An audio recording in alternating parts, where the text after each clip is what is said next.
Right, we're ready to welcome our third speaker this morning, John Wilson. John is a graduate of the University of Southern California, where he got a master's degree in international relations. Perhaps more importantly, he is a Vietnam veteran. He fought in the Vietnam War in the American Navy.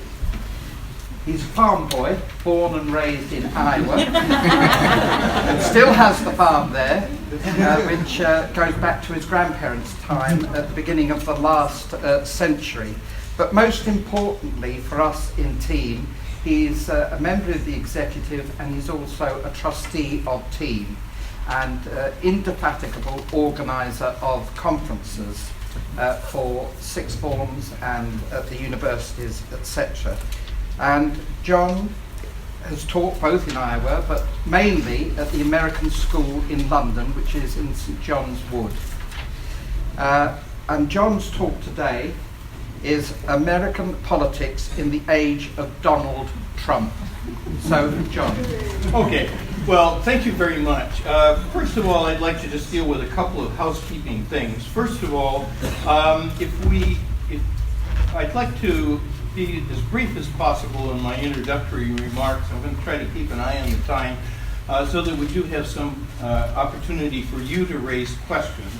And if it runs a little bit over 1 o'clock and you would like to do that, that's fine. But I should mention that at 1 o'clock sharp, St. Albans School is going to walk out the door.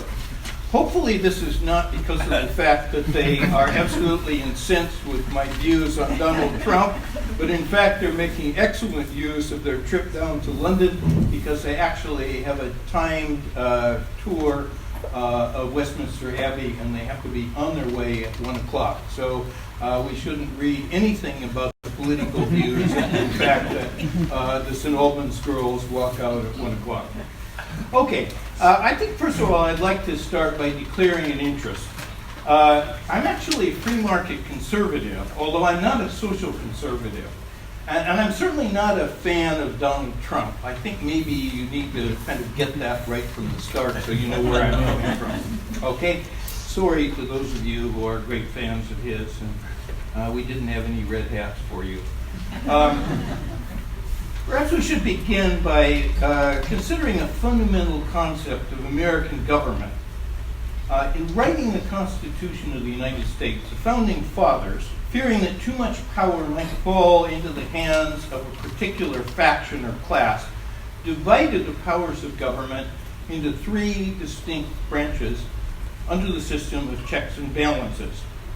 So the possible abuse of power by the president could be checked because Congress could deny the executive funding or could refuse to pass enabling legislation. The president seemed to be exercising excessive and unreasonable powers. This could be checked by the power of the Congress. The president, however, could also check the power of Congress by vetoing legislation, thus requiring a supermajority of both the House and the Senate for a bill to become law. And finally, the federal judiciary can check the abuse of power by either the legislative branch or of the president by declaring the actions of either to be unconstitutional. Now, the system of checks and balances has actually been very effective in preventing the abuse of power that the Founding Fathers feared. But in the absence of reasonable compromise by various competing political factions, it can also result in complete gridlock in government.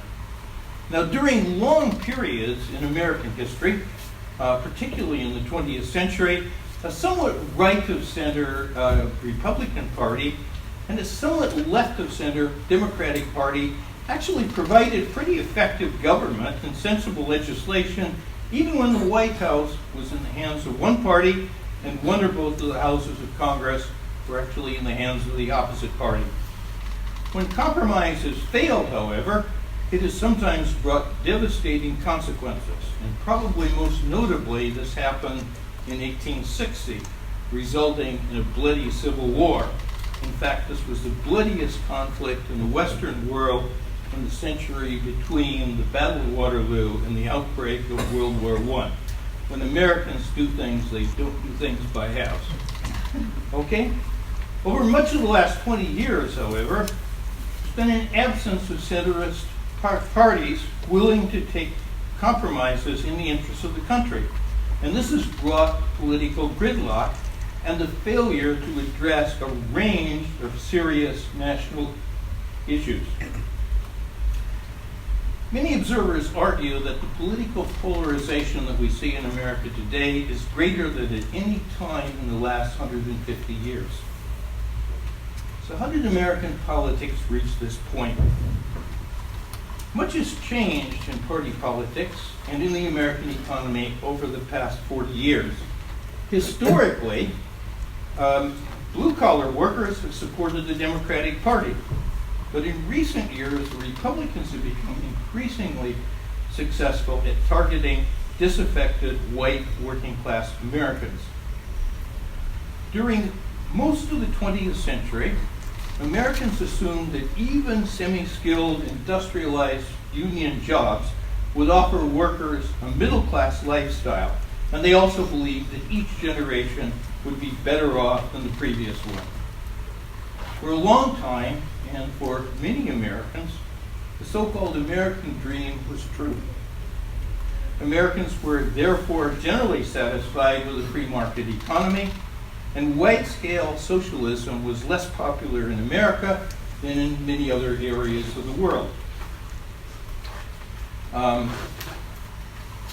Most Americans, including even semi-skilled industrial workers, believed for most of the 20th century that they were effectively middle class. And the term working class was not even widely used in America until very recent years. In the last 40 years, much has changed. For the majority of Americans, especially those with lower incomes, their standard of living has not improved in real terms. Many who had unionized jobs in heavy industry have been especially hard hit by globalization. They faced job losses and a real decline in their income when they were forced to move from unionized jobs in heavy industry into the service industries. This has also come at the very time that a lot of these communities in the so-called Rust Belt and in rural America have also faced a terrible problem because of the abuse of prescription opioid drugs. Initially, they were prescribed to people quite freely. They became fairly heavily addicted to them. And the result is that now, believe it or not, life expectancy in America over the last few years has gone down. And furthermore, the annual death rate in America of drug overdose cases is actually greater, and this is on an annual basis, than the entire death rate of all Americans who lost their lives in the Vietnam War. So these Rust Belt and rural areas and these communities have really been very hard hit. Although immigration, legal and illegal, has probably had little impact upon the economic changes these people face, they tend to see immigration as a major cause of their problems. And Trump has made this a hot-button issue to mobilize his base. Paradoxically, the Republican Party's policies, including under Trump, have been much more favorable to the wealthy than the policies of the Democrats. But the Republicans have been highly successful in winning over many white working-class voters, especially white males. It's kind of interesting that actually a lot of these policies work very much to the disadvantage of the people who are Trump supporters. So I think that's pretty objective and pretty objective analysis of it.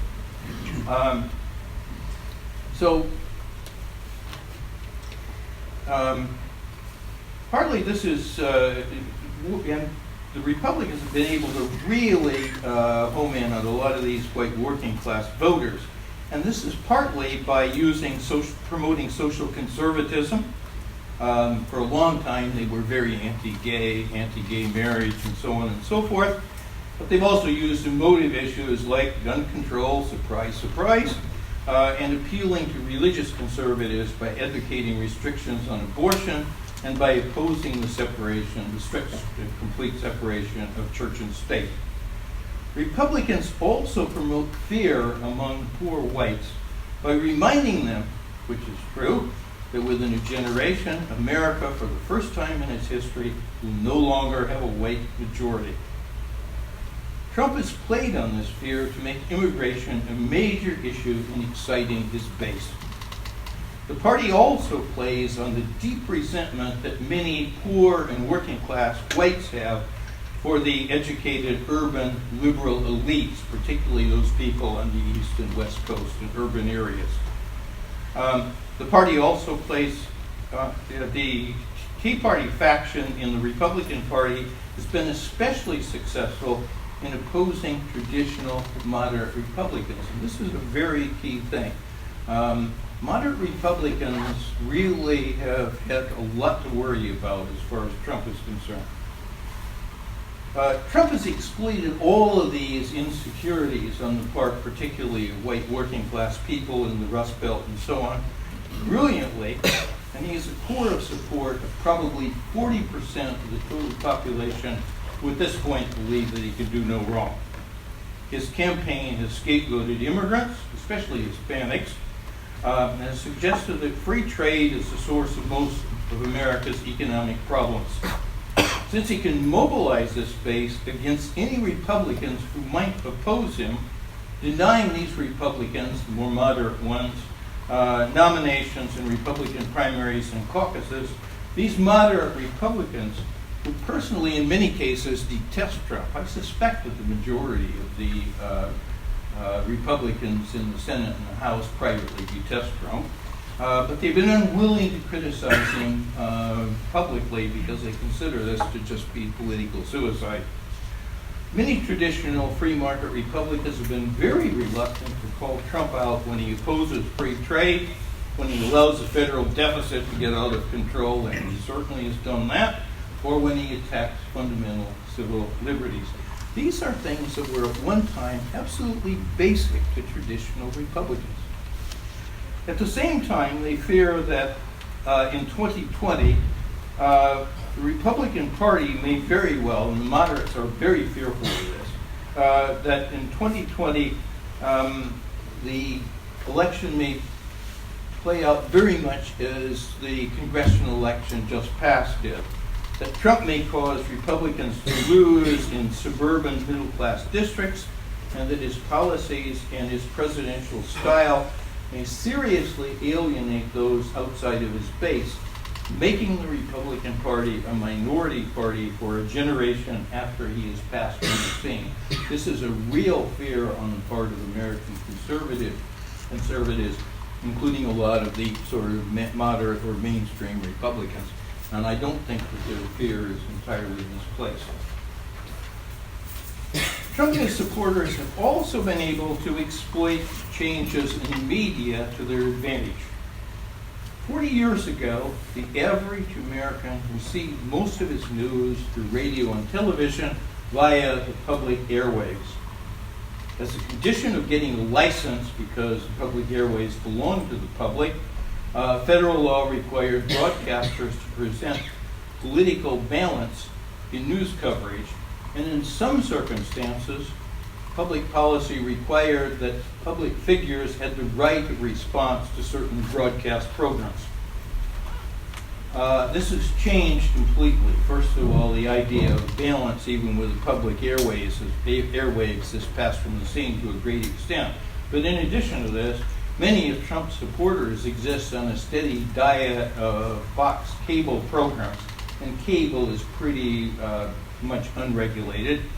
But also they get huge numbers of internet postings pre-selected by algorithms to reinforce their opinions, including they constantly feature these attacks and tweets by Trump day after day after day, and his supporters join in. And particularly it's disturbing that there is a massive attack on the part of Trump and his supporters on mainstream journalists, who are often characterized as enemies of the people. And when they criticize Trump, their criticisms are denounced as fake news and lies. To be fair, And I think you have to realize this as well, because the whole media is kind of in two different sections and very polarized. And to be fair, you have to say also that the liberal elites almost never venture very far from the New York Times, Washington Post, CSN, and MSNBC for their news coverage either. So that to some extent, if you tune in to MSNBC or CNN as a person who might have some affection for Trump, you instantly see that those networks are very, very anti-Trump, and guess what? They tune out and go back to Fox Cable again. So I think the change in the media has been a very significant factor in the polarization of American politics. Well, there has never been a golden era in American politics where campaigns focus only on rational, informed debate on public issues based on the honest use of objective facts. That's never happened entirely. Of course it hasn't. But Trump and his supporters have been really exploring new depths of dishonesty and divisiveness. America is likely to pay a high price for this, both in the increasing contempt many Americans now have for public officials, as well as for the democratic process itself. In this climate, citizens have come to see those who are different from themselves in ethnic background, in religion, in cultural attitudes, or political beliefs as the enemy. By his dishonesty, his divisiveness, and his contempt for the law and for fundamental constitutional principles, Trump has also seriously undermined the traditional respect that Americans have held for the office of president as head of the state. You have to understand that Americans for a long time have seen the presidency as two things. Of course, that person is a party leader. Of course, he's a politician. But at the same time, he also occupies a position that should be a position that would be respected by all Americans because of the fact that he's head of the state. Although historically, many Americans have disagreed with the president politically, they have still expected the president to speak for the entire nation in times of crisis and to publicly defend the fundamental values of the country. Trump hasn't done this. Trump has seriously demeaned the office of the presidency in ways that such diverse individuals as Washington, Lincoln, Truman, Reagan, or Obama would never, ever have done. Even if Trump and his supporters are voted out of office in 2020, they are still likely to carry or to cast a very long and ominous shadow over American politics. Americans need to address some of the very serious problems facing the country in the years to come. And one of the major ones that they somehow need to deal with is how to make the white working class individuals in the flyover states somewhat more optimistic about the future of their country in a changing world. They need to restore America's faith in its fundamental institutions, including the wisdom of the Constitution, the respect for the rule of law, the importance of free speech, and the protection of a free and responsible press, and keeping political leaders honest, and in promoting reasoned debate on public issues. Above all, Americans must come to accept that their fellow citizens who disagree with them may be their political opponents, but they should never be seen as their enemies. After Trump and the Tea Party, I think achieving this may prove to be a Herculean task. So I've given you an overview of, I think, some of the essential things that I see going on in America at the moment. And we have some time for questions. So, Yes, we have, yeah. Okay, so am I wrong about Mr. Trump? Are there any questions, John? Yes. How much strength do you think he's getting from his overseas policy towards China, for example, particularly attacking their intellectual theft of American technology, and also his reversal of the previous Iranian deal? Does that count much in the atmosphere that you've been describing?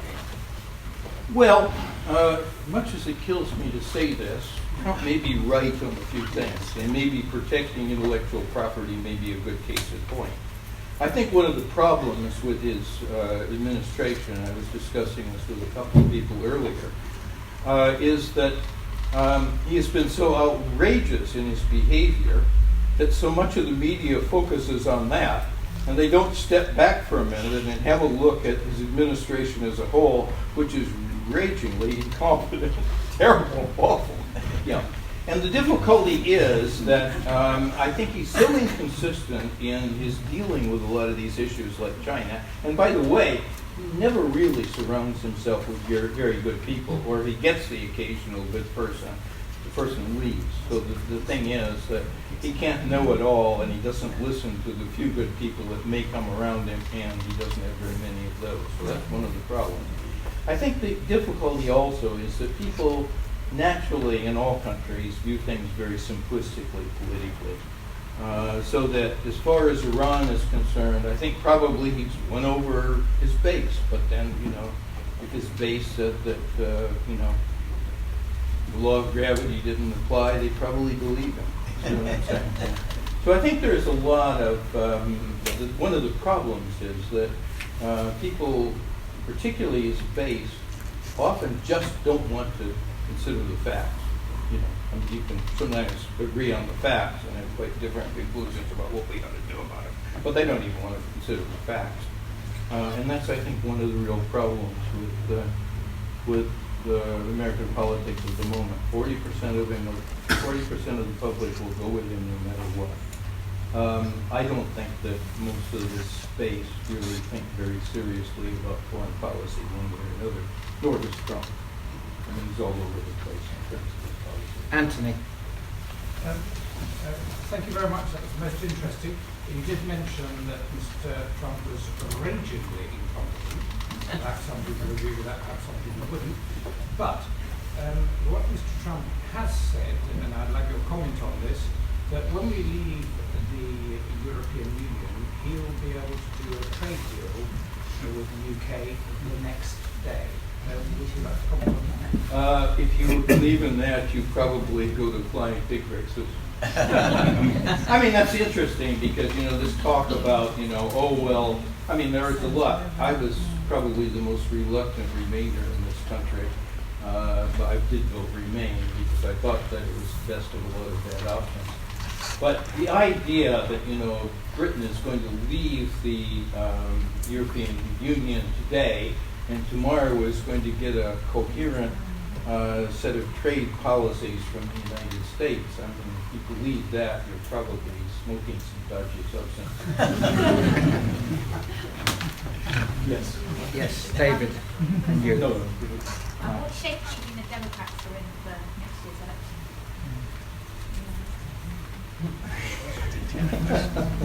I'm very reluctant to say this because I do go to London school sometimes to comment on politics, and fortunately, unlike today, they usually don't record what I say because a couple of years ago I would have said Trump has no chance whatsoever of winning in 2016.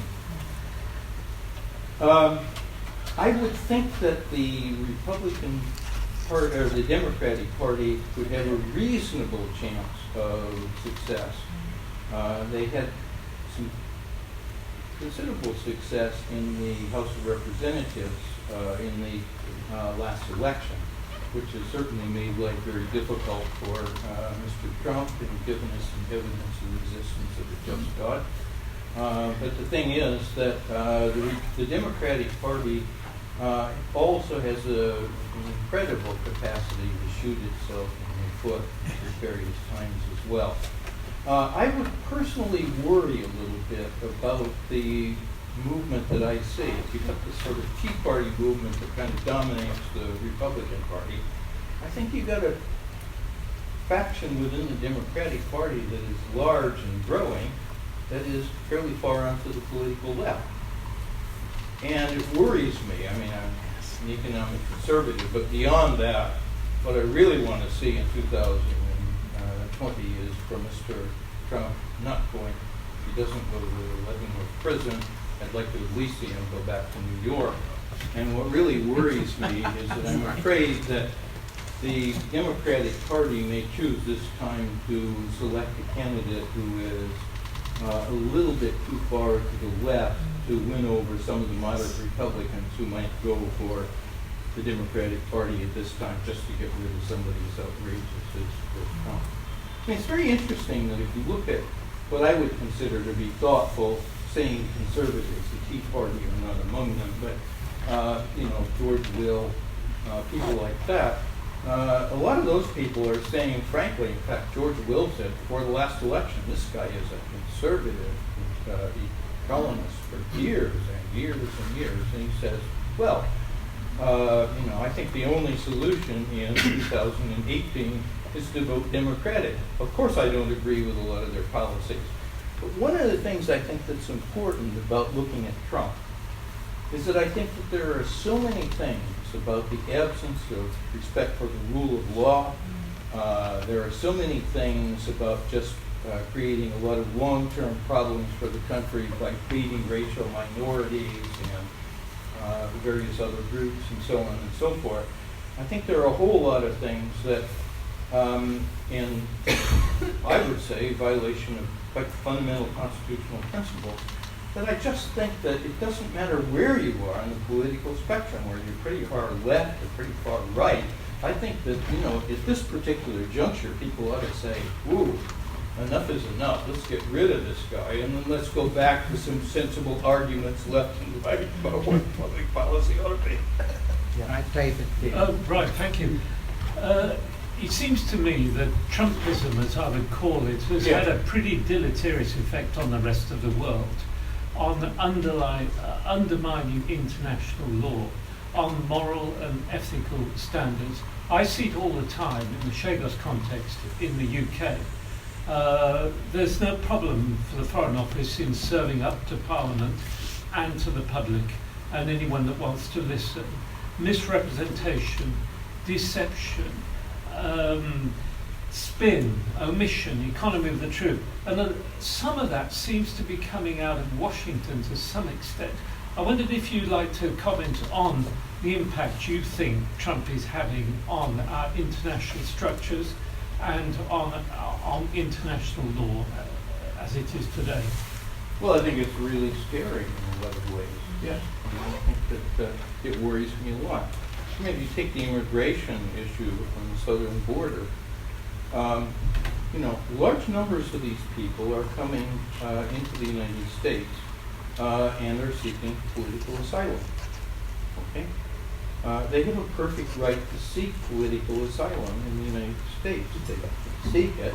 The thing is, large numbers of these people are coming through. Now, Trump is always baiting these people who are coming through and saying, well, they're not really political, they are not worthy of political asylum. Well, it seems to me that there's a very simple solution for this, which he constantly rejects. He wants to build a wall. Why doesn't he just put asylum courts on borders, Can't adjudicate these things quickly. If it's true that these people are economic migrants or trying it on or whatever, the courts will rule in that area. But I would agree with you. I think that, first of all, there's a complete rejection of a lot of principles of international law. Asylum would be a case in point, but one of many.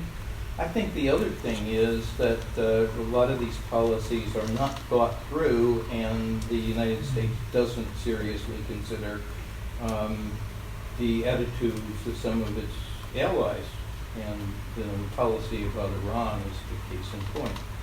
I'm not going to stand here and say that Iran is a nation, run by enlightened individuals. It's a pretty nasty regime, but the fact of the matter was, according to all that we can tell, they did actually live up to their nuclear agreement.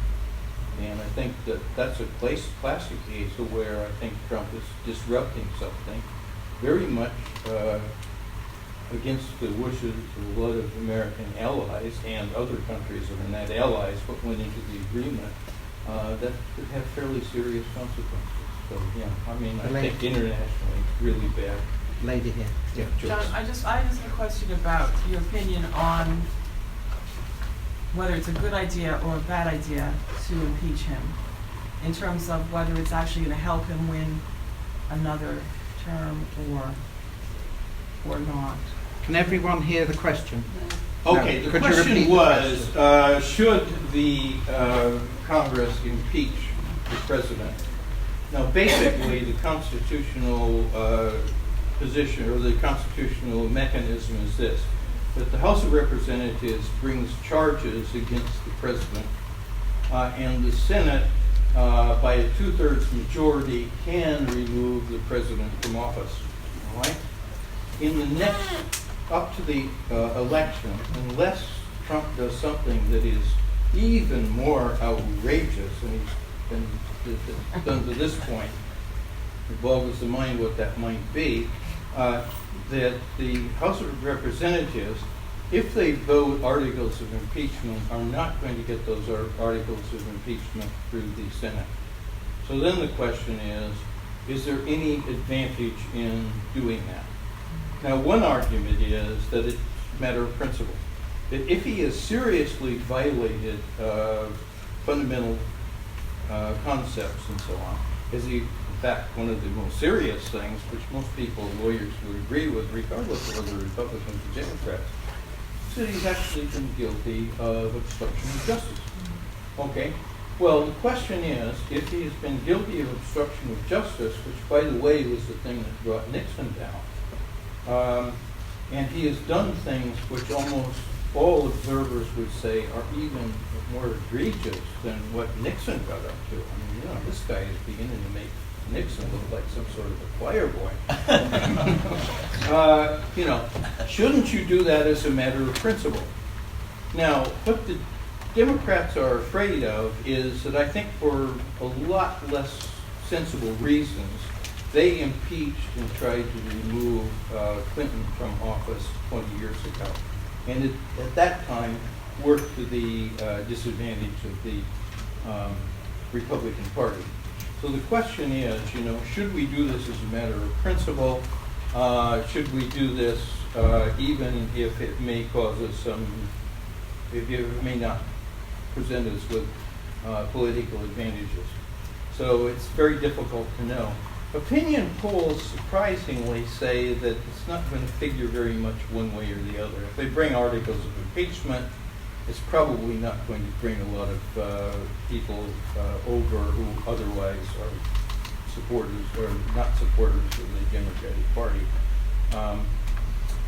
So there's a feeling in this present climate it probably doesn't make a whole lot of difference politically. And also, you could make the argument, as some people have done, that when people say, well, why is it that these Republicans in the... Yeah, okay. See you later. See you, Richard. Right, Samuel. Yeah. I would just say one quick thing, and then I'll take Samuel's point. A lot of people would say... just kind of left my train of thought a minute. I'll take Samuel, and then I'll come back to it. Yeah. You say there's a system of checks and balances in the US Yeah. by the Constitution. How effective can that system be if it relies on politics, basically, and political opinion? If impeachment at the moment is not going to happen, the Senate will not convict because Well, that's always the problem. Could you repeat the question? How effective is the system of checks and balances if the Republicans don't move on it? But also, he's committed obstruction of justice. The only reason Mueller didn't come to a judgment on that is because of Justice Department memo. So how effective can the Constitution be at checking obstruction or abuse of power if they can't indict and there is no avenue to do? Well, that actually brings me back to the point that I was starting to make before, and that is that a lot of people are critical of the Republicans because why don't they, as a matter of principle, stand up and take Trump on no matter what? And I think that's a fair question. If he is as outrageous as many people think he is, don't you, as a Republican who knows that this behavior is outrageous, don't you have a responsibility to actually speak out, even if it may be politically disadvantageous to you in the short term? You could make exactly the same argument for the Democrats, and some people who are on the Republican side have said, well, you say that we don't have any of these crimes. You at the moment, Nancy Pelosi, are not taking on pushing through the articles of impeachment because you don't see that it's going to be of any particular political value to you. Now, I think one thing that I would say, Samuel, about the system of checks and balances is you may actually see that the one branch of government, even in the absence of a Senate that will take on a lot of these things because it's dominated by the Republicans, you may very well see that the judiciary may be a very important factor in this. Because we know, for instance, that although the Supreme Court has a, quote, conservative majority, the Chief Justice, who is deemed to be a conservative, is also very troubled, number one, by the fact that the status and prestige of the Supreme Court has gone down in recent years, and he's worried about that. And a lot of the authority and respect of the Supreme Court is based upon public acceptance. That's number one. The other thing is he's very troubled by the fact that the judiciary has become quite a political football. And as he has said, Roberts, on several occasions, I'm really worried about this idea that there are Republican judges and there are Democratic judges in the federal judiciary. And Roberts says, no. There should be judges. And the interesting thing is, on some fairly key issues where the Trump administration has been taken to court, and the presiding judge has been a Republican appointee of a previous administration, the Republican appointees have been pretty hard on Trump. The one virtue of the American system is that the judiciary at the national level, state level, the judges are often publicly voted on. It has a lot of problems. But at the national level, the minute that person sits down and becomes a judge, that's an appointment for life. They don't have to please anybody. Yeah. Now, Trump has done his best to try to scour the country for the most incompetent ideological judges that you can imagine. Yeah. There's a little bit of reassurance in the fact that one of the senators from my state, who is the chairman of the Judiciary Committee, and not somebody that I've ever really had much respect for, has even been holding his nose and saying that some of the appointees that Trump has made, this is just too far. And said, no. Trump actually had one person appointed who had never practiced law at any level. He had a law degree from Harvard, but never practiced law. Now, the thing is that the judiciary, once in place, could go their own way. And a couple of interesting examples of this in reality. Yeah, you're okay. You do? Okay. Last question after. Okay, yeah. One of the interesting things is I always ask students, particularly in London schools, well, what do you think ought to happen if a person is appointed to the Supreme Court, and then it comes out that he was a member of the Ku Klux Klan? And of course they all say, oh, no, he ought to instantly be off the court, blah, blah, blah, outrageous, and so on and so forth. Well, it happened. In 1920, in the 1920s, Mr. Justice Black, then a U.S. Senator from the Deep South, was a member for political reasons of the Klan for a while. And in the late 1930s, he was appointed to the federal bench, the Supreme Court. And a few months later, it came out that he had been a member of the Ku Klux Klan. And he refused to resign. And he served, this was a life appointment, for 30 years. When he left the court, civil rights lawyers said that they very much regretted Mr. Justice Black leaving the court because he was the best friend that they'd ever had. The interesting thing is he had taken his place on the court. He was a white man that had probably seen a lot of the gross injustices of black people in the South. And he had come to the conclusion that the judiciary needed to move in the direction of civil rights. And because of the fact that he was not going to run for office again, was a lifetime appointment. He was actually a very, very enthusiastic supporter of civil rights, which is a key figure in Brown versus Board of Education. A second case in point is Dwight Eisenhower appointed what he thought was quite a conservative ex-governor of California, Earl Warren, to the Supreme Court.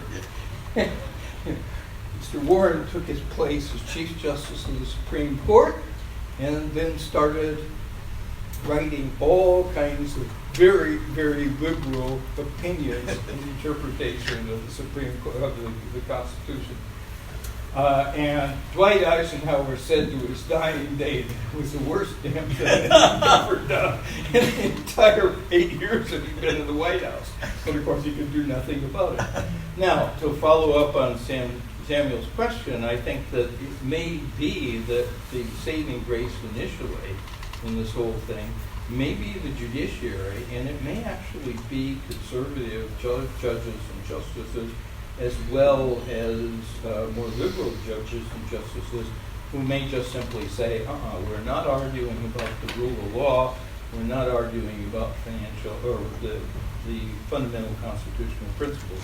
And it may be that Trump may, in the near future, and God forbid, is elected for another term, he may find that it's going to be the judiciary that's going to be his most difficult group to deal with.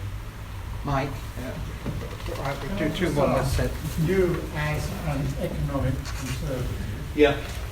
what is your opinion on, or how do you react to the apparent success of President Trump's economic policies within the United States? Well, first of all, I did say apparent. yeah, well, the first thing I would say is that the people who are speaking for the Republican Party at the moment bear no relationship to free market conservatives at all. That's number one. Free market conservatives believe in free trade.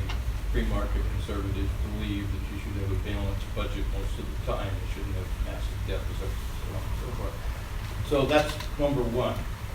Number two, it's very interesting that what will probably be Trump's undoing more than anything is if the economy starts to go south, and there are a few dark clouds in the horizon on that sort of thing. But the other interesting thing that a lot of commentators mention is the fact that, the economic numbers up to this point have been great, and yet he still has about the worst approval rating of any president since the Second World War. So he hasn't really been able to capitalize on what should have been the good news. Yeah.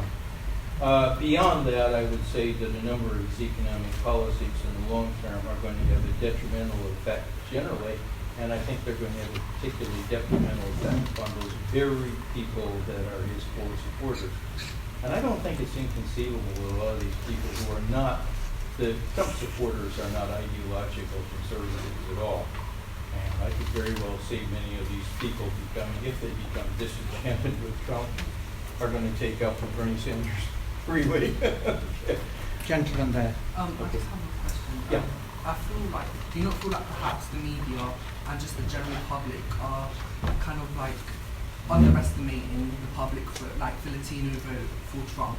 For example, if you look at the Cuban demographic, like my father's Cuban American, there is a considerable amount of support from Cubans for Trump, and you can even see that in the key state of California, which did turn red last election. Perhaps maybe not the Cubans are the biggest swing voters, but there is a considerable amount of Latinos who do support Trump for his ideologies and his foreign policy, and perhaps he is. He does have a really strong base of Latino voters, perhaps. Okay. Number one, on Cuba, I think he's been quite successful, but particularly in Florida, but that is a key area. A lot of Cuban Americans do that. I think that may be going off the boil with the second and third generation. I mean, it's one thing, people's opinion of Cuba, if you were driven out by Castro in 1965, your grandchildren may be more mainstream Americans and not to worry about that sort of thing. The Hispanics, the Republican Party has actually been able to win over more Hispanic support than you might think, simply because of the fact that they've touched that social conservative thing. I don't think it's so much, belief in, conservative economic values. It's a social conservative thing. But the third problem, as far as Hispanics are concerned, is the fact that they don't vote in very large numbers. Now, the Republicans are going to have a real problem, and this worries some moderate Republicans, if they keep baiting Hispanics, because it very well may be that a lot more Hispanics are going to come out of the woodwork and start voting, and those Hispanics live in key large states that could cause Republicans difficulty. And some Republicans worry about the fact that in social conservative issues like gay rights and so on, in baiting a lot of racial minorities and so on and so forth. Remember, it's not going to be a white majority forever.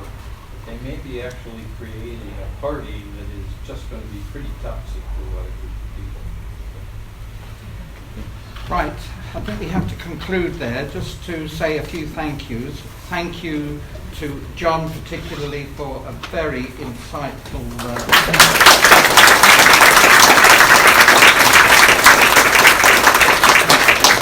on American politics in the age of Trump, to our other two speakers, David here on the Chagos Islanders, and also to and to Jane, who spoke first of all about From Extinction Rebellion. And a point was made to me by somebody who was talking to Jane afterwards, that even if you didn't want to be involved in any of the direct action of Extinction Rebellion, there's lots of things behind the scenes that one can do, and helping with leaflets and things like that. But there are other ways of supporting justice in climate change. And just finally, to thank the parish priest here, Father Michael Johnson, who made this hall available to us, which is here in a very convenient spot in central London, only a few stops away from Westminster, which is our next stop. And I often say it's not what you know, it's who you know. And Father Michael, I talked with him years ago before he became a priest at St James's Catholic High School. So it helped enormously. And just a big thank you to all of you for being so prompt, coming back after breaks, etc. I would counsel that you don't eat too much at lunchtime, because the tea at the Lord's is very substantial and we want to do it justice. So we'll see you at the Lord's just after 3. Could I just make one other very quick announcement? I'm a retired teacher from the American School, mostly retired, although periodically they call me at 6 in the morning to come in and cover for something. But I also run an outreach program for the American School, and I am happy to visit schools or other community groups to talk usually about American history, American politics, and so on and so forth. Because of the fact that I'm retired, I have a reasonably open schedule. And also, quite important, this is actually one of the things that's part of the charitable purpose of the American School. So within Greater London, if you ask me to come and talk to your class or whatever about some aspect of American history, American government, or American politics, we don't make any charge for that at all. I travel free in the other room. Thank you very much, and we'll see you at Westminster.